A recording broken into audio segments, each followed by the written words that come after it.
Hi, everyone. Welcome back to the Potato Presents. We're lucky today to have with us Nicholas Belova, a fabulous musician from here in Oklahoma City, and Goldie, his partner in crime. Hey, Nick and Yeah. Goldie, how's it going? Oh, it's going good. We're just hanging out. Probably should be taking a walk right now, but we're both pretty lazy. Oh, well, I like it. I like it. I hear you.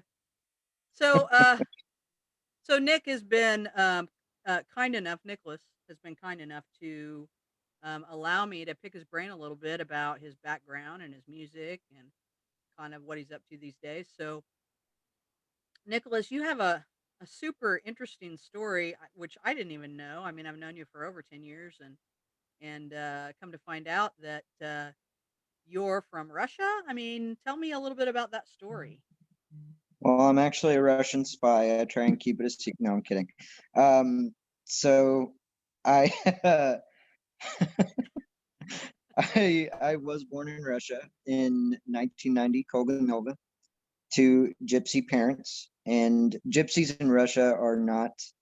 Um, they they they just don't like us down there. So there is a lot of racism and stuff like that, prejudice. So I was left in the orphanage for about 2 years and starved for 2 years.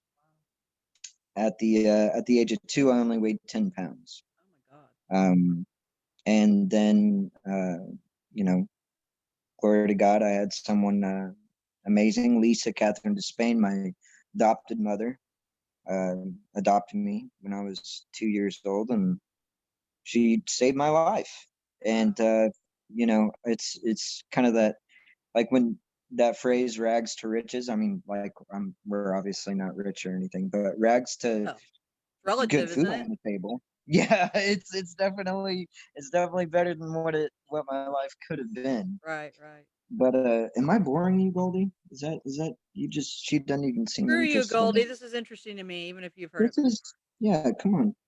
But yeah. So being brought back here at such an early age and then being introduced into music at such an early age, it's just something I took to. Yeah. Um, I was never really too good at a lot of different subjects, and truth be told, I didn't care much. And but music was just it was my whole life. It was my lifeblood. It was something. And they have that saying that, like, Romani are, um, they're very musical uh, culture and people, and I do wonder if my parents were ever any types of musicians or anything like that, because I just had a natural talent for music. So, gy Um, so music is a huge part of a gypsy. Is gypsy a bad thing to say? Is gypsy a Gypsy is slur? gypsy is actually, yeah, it's a slur. So we so so you I mean that's like the N word to uh It's in a sense, yes, because okay. it's the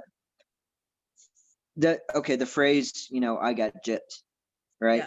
Yeah. Yeah. That comes from gypsy, and um, that's why it, I've just been learning a lot about the Romani people. And it's funny because I said gypsy earlier when I was telling my story there, but the more I've looked up into my culture and the more I've tried to understand, what my people have gone through, the more I've realized how derogatory the term gypsy is. Wow. I had You no know, idea, and it's been so I I normalized. I had no idea. Exactly, it was incredibly, incredibly normalized. Yeah. Yeah. When I used to tell my friends, "Hey, I'm gypsy," I was so proud of that. And it's not that I'm not proud to be Romani. It's that I'm looking back at it and saying, I'm really not a gypsy. Goldie, I don't know what you just say. Ah, so gross. But dogs, man, they Yeah. just they Hey, find random they stuff. find joy everywhere. Come on now. They do, they do.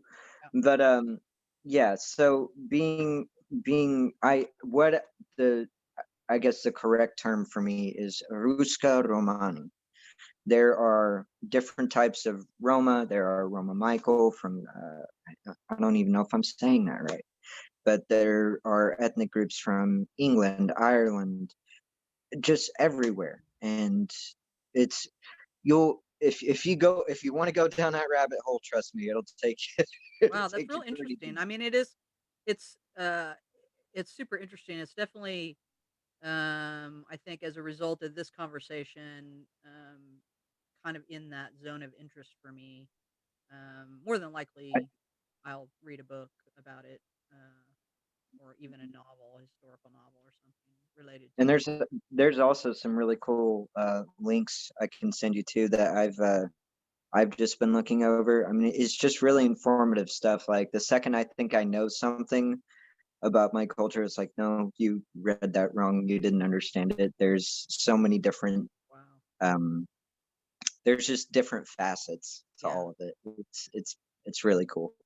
So your mom adopted you as a single parent? Okay, so that's that's another interesting story. So um my mother was married at the time. Um and she did adopt me, and for a couple years the man she was with and guy who I called dad and stuff, we lived happily ever after for a few years, but life happens, and she needed to get out of there and get away from him, and she basically from there on out she raised me on my own. So she yeah, he's she not in your life now at all? he is. I still love him and I still care for him, but they're definitely not you know in any way together themselves. Okay. I'm kind of like I'm kind of the bridge between two worlds. Oh, yeah. Well, you know. that can be a tough place to be sometimes. Yeah, So yeah, it is. Yeah, so but bless you for that. thanks. Alright, so on to, well, I guess I say happier things because this tune is amazing. But you But have it's so this sad. new tune called "Try as I Might," and I got to tell you, you sent me the link to it. I don't know why my face, my potato face, and my voice are out of sync, but whoever's watching this, just listen to my voice and don't worry about it. Uh, so the first time I heard the song, you sent me the link to it. It just gutted me. It's just gets you in the feels, to use a common adage these days. So, Thank what's you. the story behind this song? So the story behind "Try as I Might." Um, my mother got brain cancer in 2019, and I'm the sole caretaker. And it is an honor and a privilege, but it is also really, really tough. And that I was able to handle. Like I was able to get her to her appointments and just help her through this incredibly terrifying process that she had to go through. You know, the surgeries and all that. It was just a nightmare. She's such a badass. But Uh, then COVID hit, and my entire world just got turned upside down. I couldn't work because I had a mother who had brain cancer, and if I could survive COVID, I'm sure I'm sure I would have and all that, but she wouldn't have. yeah, That's autoimmune. I mean, just boom, gone. yeah, yeah, So I couldn't really go out and get a job. And being a musician, right? Our jobs are gigs.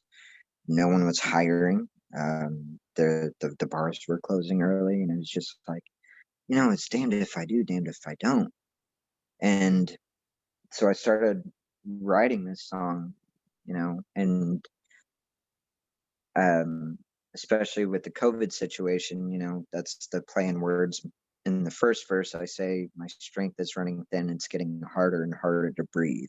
yeah, And that I started to realize I was like, man, this isn't just what I'm going through. This is what I think all musicians are kind of going through right now, at least in Oklahoma. Like, I can't be the only one feeling like they're suffering. Right. Mm, So this song started out about as me, like, feeling sorry for myself a little bit. But as I wrote more and more lyrics to it, I realized it's kind of the anthem of 2020 for struggling artists, Yeah. not just musicians, artists of all types who are just trying to go that entrepreneurial route and just being hit in the face by everything that COVID has. It's just made so much of life inaccessible. Yeah. So yeah, Well, I that's what it's become. It's weird how songs evolve as they're being written. right. So that's kind of how I felt. Because I mean, I've seen some musician friends just get really, really depressed because they can't do what they want to do, Right. and it's I don't know. It's tough. It's tough. Well, I mean, you can feel every ounce of pain in that tune. I mean, it's an incredible tune. And for those of you who are watching this, I'm gonna have some links to it in the caption of this video, so you can go give it a listen. Add it to a playlist, download it. I don't know. I know it's available on Spotify. Nicholas, I don't. Is there somewhere else that is? Can they buy it? Yeah, it's actually available on all music platforms. It's available on iTunes Music, YouTube, Pandora, all the Twitter stuff. Okay, good. It's I've went with this program called DistroKid, and they just pretty much pop it out. So Okay, all you have to do is type in Nicholas Belova, and then which ever music platform you want to try and find me on, and I should pop up. okay, cool. Well, you guys should check it out. So tell me, you got any new music coming out? I mean, what's out there? What's coming? I I am working on my newest single called Mistress, and that will, the way I'm looking at it, I mean, I'm doing this all homegrown, I'm not going in some sort of fancy, $20 million studio or anything like that because I just can't afford it. Yeah. But I should be done with production here in about 2 weeks. So I'll be releasing Mistress in 3 weeks. Cool. Yeah, Cool. that's my goal. And after that, we're planning on working on a music video for another single of mine, which you can find on Spotify. It's called Lever. Sounds It's one of my. sounds like maybe something naughty there. Just saying. It's Don't definitely dispel not that naughty. rumor. Let people will go listen to it if they think it's and watch it if they think it's naughty. So You know what? You're right, ladies and gentlemen. This is 18 plus. Okay, so yeah, don't let the tell kiddos them get on. not to let their kids listen to it or watch it, and they're guaranteed to. Yeah, it'll have a parental advisory. That's what it'll Hasn't been that long since you were a teenager. Come on now. have. That's true. You're right. You're right. What am I thinking? Come on. Yeah, yeah. Well, speaking of aging, speaking of so when I met you, you were just entering college because I worked at a college and you became a student there. And so now you're what, 30? Yep. Okay. Yep. Big old 3-0. So what surprised you the most about life? Because the difference between 18 and 30 is pretty big difference. So what has surprised you the most about getting older between 18 and 30? I think what surprised me the most is the most obvious thing that shouldn't have surprised me. it's it's the fact that, like, I don't think I worked nearly as hard as I could have in life for my goals. And now for some reason I'm surprised, well, like, why aren't I famous? Yeah. Like, I don't understand, it's, Yeah. and looking back on it, it's just, duh, come on. I'm surprised at myself that the younger me wasn't more gung ho about this, because the music industry is terrifying. I get it.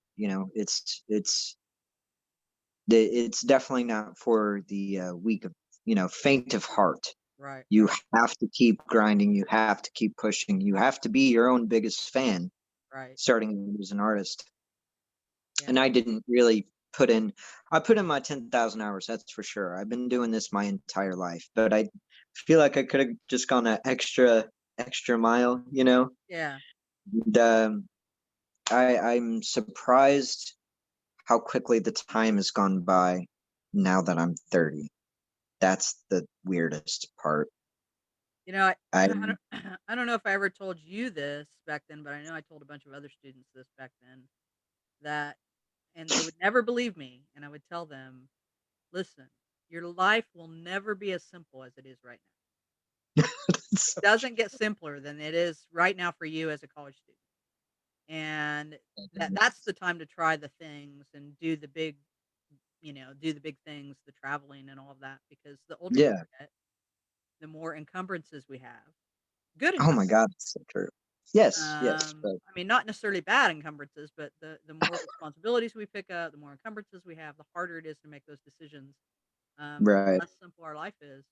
Um, another interesting thing, and I want this is just something I'm saying because I want you to think about this as you progress on from 30.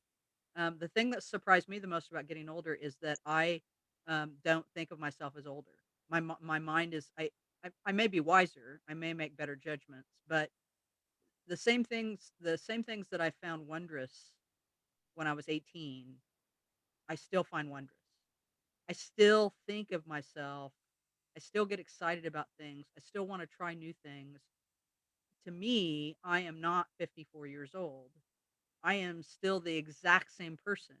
And I think there's a perception that as you get older, at least there was for me and some of the other folks I've talked to, that as you get older, that you start to think of yourself as, as you approach being an old person, if you will, that you start to think of yourself as an old person, and you don't.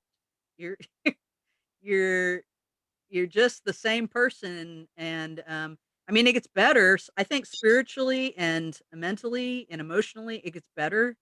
One would Yeah, hope. One would hope. Physically, it gets worse. Um, I'm not decrepit or anything, but, you can't do the same right. thing when you're 18. I mean, I wouldn't trade it for the world. I'm thankful for getting older, but that's probably the thing that surprised me the most is that I don't really think of myself differently. It's so it's so bizarre. I distinctly remember when my mother turned 35 and let's see, she had me when she was 21. And so when she was 35, I was what, 14? And I remember thinking to myself, "Oh my god, my mother's old," when she turned 35. I mean, I remember it distinctly, and now it's like 35 ain't nothing. So, anyway, it's kind of a funny thing. That Um, it's I love that you said that because really it is true. You are only as old as you think you are. It's if you still have that mindset of how you can still find beauty in life, just uh finding new adventure in maybe even in everyday things. It's yeah. that is what I've tried to learn. I still don't have the wisdom for that. Hopefully I'll Oh, gain you that get in it. a few that's my goal. But But then you it's meet these people that are fucking curmudgeons when they're 18, right? I mean, right. they're already 80 when they're, mentally, right? Mentally, they're like 80 years old, No when they're kidding. 18, you know? Uh, Right. so I'm glad it's the other way. I'm glad I'm young in mind and young in heart rather than being an old motherfucker from the time that I, was 18, until I was really an old motherfucker. So, I'll take it my way every time. You're Benjamin Button basically. Yeah, there you That's go. There you go. Oh, that's funny. That's funny. All right. So, okay. So now on to one of my favorite topics, which is what is your favorite book right now and why? Okay. So I've been thinking about it, and it is a little bit embarrassing. You know what? It's not embarrassing. I don't Don't give be a shit. embarrassed by what you It's read. it's right now I am reading The Secrets of the Immortal Nicholas Flamel by Michael Scott. Okay. And it's like a 7-part series.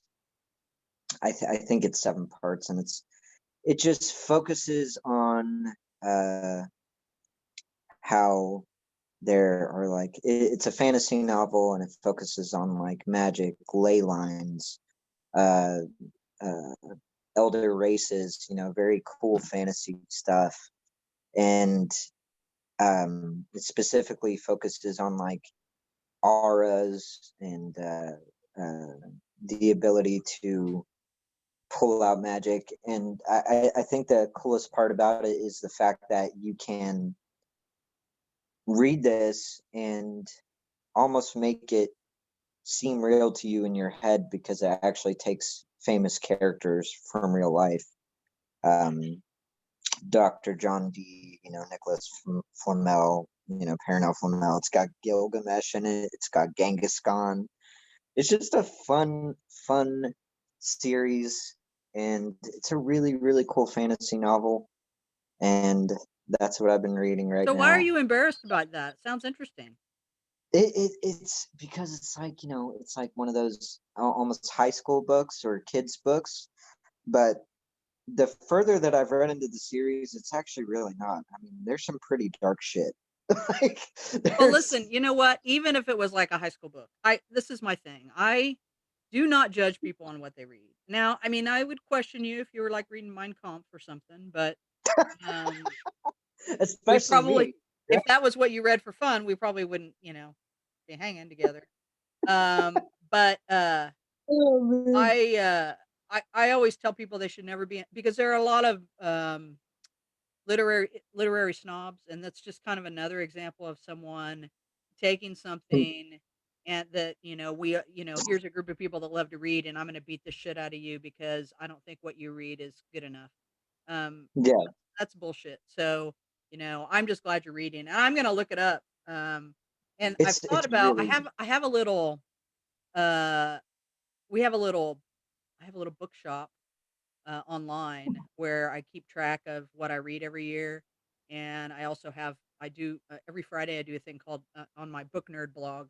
I do a little thing called 5 Star Fridays where I'll list a book that I found was a 5 star book. oh Anyway, nice. I think I'm gonna make a list on my bookshop for who the potato reads guests, what they're reading, and just kind of have a That's pretty list so cool. that people could always go in and look. So, but I'm going to put it definitely in the caption for those of you watching.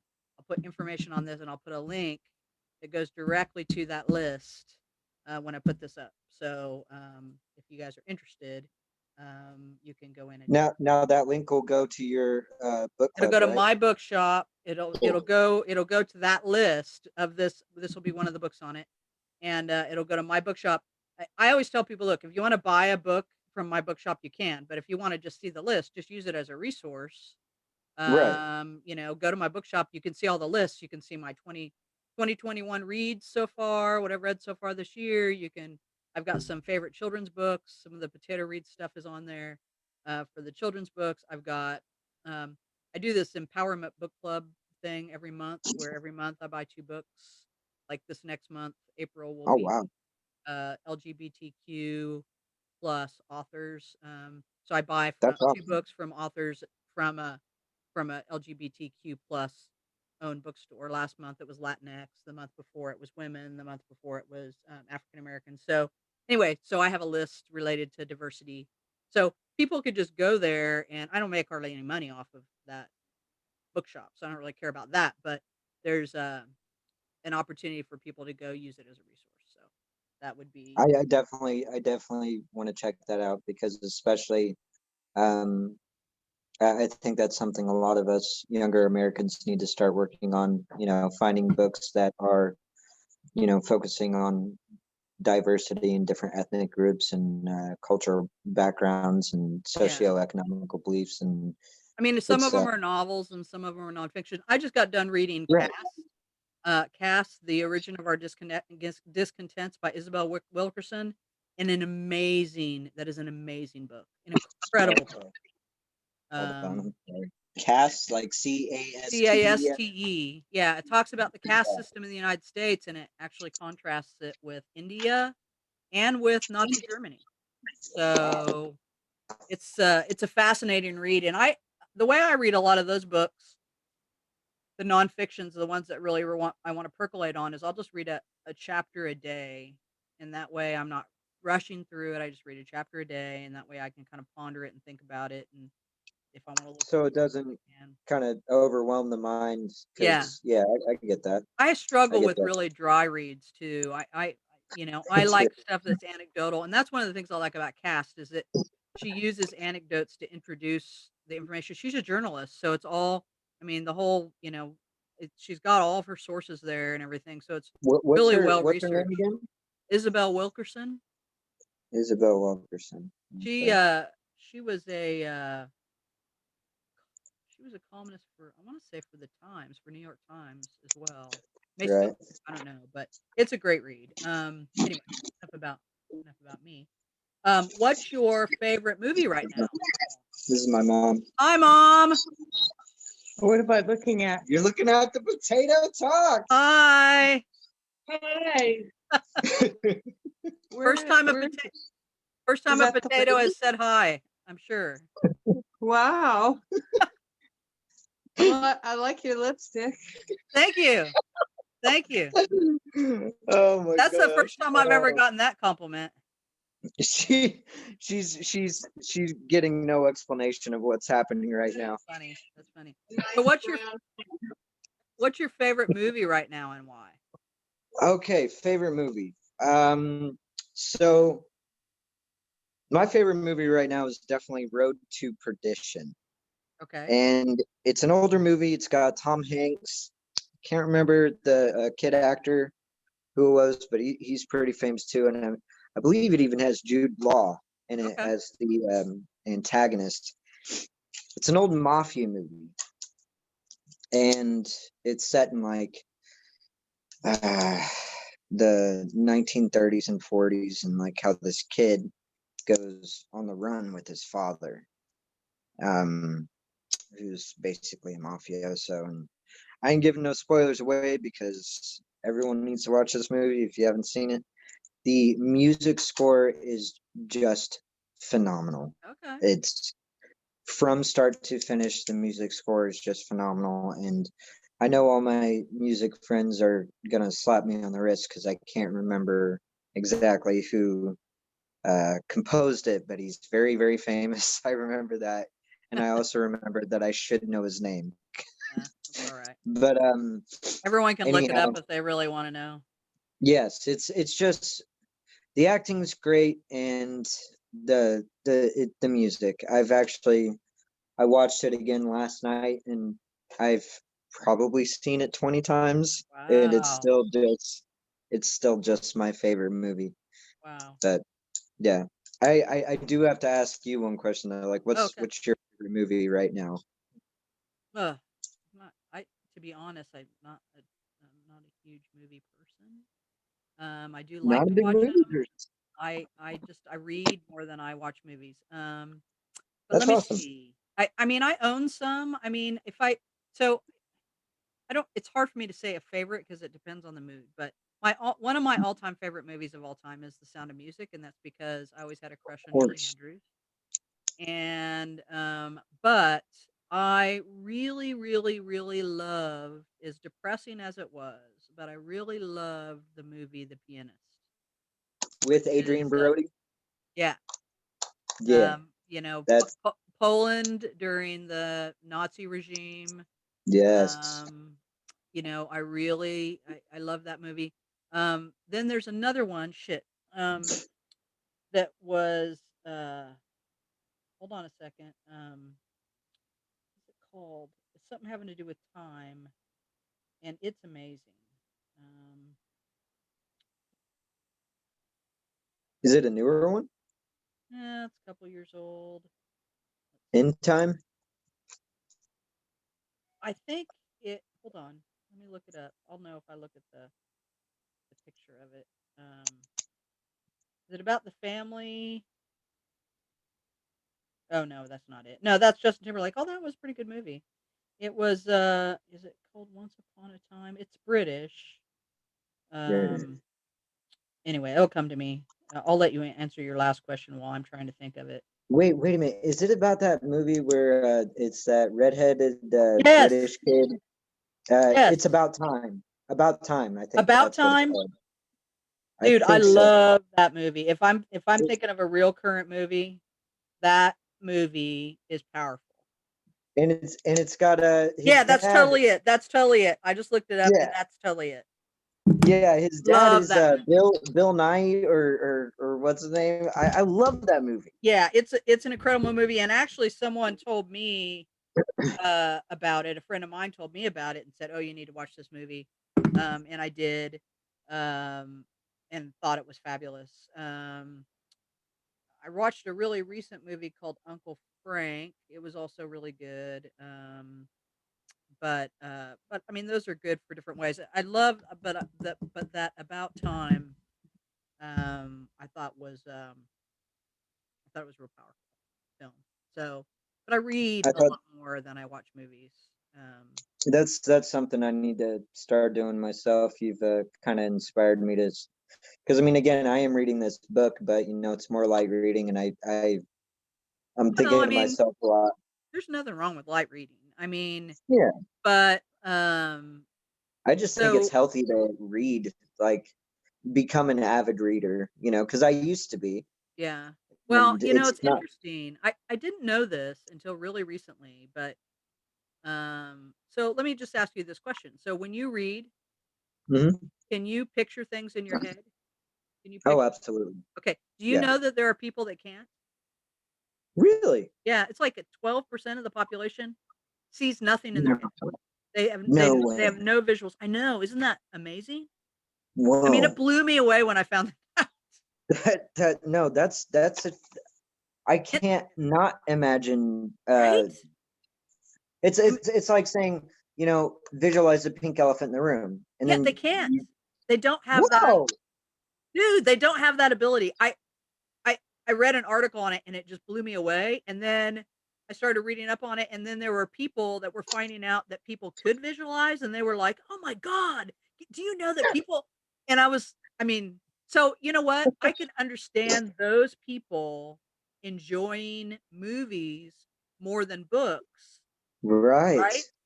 For me, the reason I've always enjoyed books more is because, and don't get me wrong, please don't get me wrong. I enjoy Yeah, movies. I do yeah, enjoy movies. But but what you're watching is the manifestation of someone else's imagination. And right. you can only go so far, right? So in order for me to know what you as an actor are thinking, I'm limited by your abilities as an actor and maybe what they do with the score and Or the how they script, and edit it yeah, and so on. In a book though, um, they can tell me what he's thinking. Now, that being said, there's also the other part of it, which is when I'm reading it, it also runs through that whole filter of my own baggage and my own perceptions and my own, you know, so it personalizes it. So I always say that when people read a book, when you sit down to read a book, you're reading a book with two authors. You're reading a book that's authored by the person who wrote the story, but you're also the author because it's filtered through your own expectations and perceptions. I I So love that. yeah, Yeah, that's nail on the head. yeah. I mean, that's um, kinda how I see it, but I don't know that it's the same, uh, for someone who can't for visualize. I everybody mean, else. some of it is, I'm sure, because they still have their own Yeah, perceptions, but they're not necessarily gonna visualize what the Hobbit looks like when they're reading what a Hobbit looks like when they're reading Lord of the Rings. I mean, there's that's nothing more disappointing than having a picture in your head of what somebody looks like and then, having a movie made. A really good recent example of that is I've read the Jack Reacher series by Lee Child since they started. And then when they right. put out the first Jack Reacher movie, Tom Cruise was the Yeah, and he is like nothing. He doesn't match any of the descriptions in the book. Jack Reacher is not a pretty boy at all. I mean, he's not ugly, but he's not a pretty boy. He's a big guy, and so I'm not saying Tom Cruise did a bad job of acting it. Right. And if someone hadn't read the books, then it probably wouldn't be as problematic. But for me, No, that's I. Excuse me. I feel the same way about this book called Aragon, mhm, and got a it's got a lot of series. Another one of my favorite series, actually. I have read the first Where of those books. yeah, the whole series is just fantastic. But then they made they made the movie for it. And mind you, I'm a diehard Aragon fan. Like I know like some of the lore and stuff like Yeah, that. yeah. Most of the lore in that entire series, like I've looked up the universe of it, you know. Wow. Um, Huge fan of that Yeah. series. But they made the movie and I was just fucking pissed. I was so angry. I was like, you know what? No, I do not accept. This is not at all how the book was. It's just terrible. Yeah. The only thing you did well was made the dragon look perfect. The way they made Saphira look in the movie was exactly how I saw her in my head in the book. But Yeah. that just points on what you were talking about, right? Like, it's not necessarily that was a bad movie, Yeah. right? It's not saying that necessarily there was bad acting or whatever. It's just because of those interpretations that we take from what we read. And I love that comment about there's two authors. Yeah. That's my new favorite thing, Yeah. because Yeah. it's so very true. You really do. And it's the same way in music too. Exactly. Yeah, to where you can listen to something in one song, get a completely different vibe, emotion, or a set of memories that pops up in the other person. So Yeah. that's really cool. I think that. Well, so we have arrived. Final question. The heavy, the heavy hardcore final question. You I'm ready? ready. Are you ready? Is your Put me in. mind and spirit pumped up and ready to go? Okay. What do you see as your purpose in life? My purpose in life is this is what I hope it is. This is to help be a voice of change for the Romani, especially where I specifically came from, um, to help spread awareness of my culture, my people, and also to understand um, my people even more. So I guess my purpose is to learn more um, about my culture and use my music to try and be a voice for not just my people, but anyone who's um, kind of being oppressed and put down. I want my purpose to show the world that you don't have to follow the industry standards. You don't have to let them use you. You don't have to let yourself become a number Right. as opposed to a name. Um, and I want people to realize that, is it better to chase the fame and glory, or is it better to put food on the table and put out something amazing that might just go down in history? Yeah. So when I was out in California, I had a buddy of mine tell me one day, because I was working at this shitty job, I didn't want to go, and he was like, "Hey man, you could stay here and make music, you know." And I said, "No man, I gotta go make money." He was like, "You want to make money or you want to make history?" I quit my job that day, and I ended up being in one of the best bands I've ever been in. But life is full of chances. Life is full of mistakes. But my purpose is, I think, in life to show people that they have they've you definitely got more in you than you think you do. There's something amazing about you, and that's what I love. The potato talks, the potato reads, the potato presents. I mean, all these things that you're working on right now, I really think encompasses that ideal, the ideal that everyone's human. Do what you love. Talk about what you love. Show others what you love. Communicate.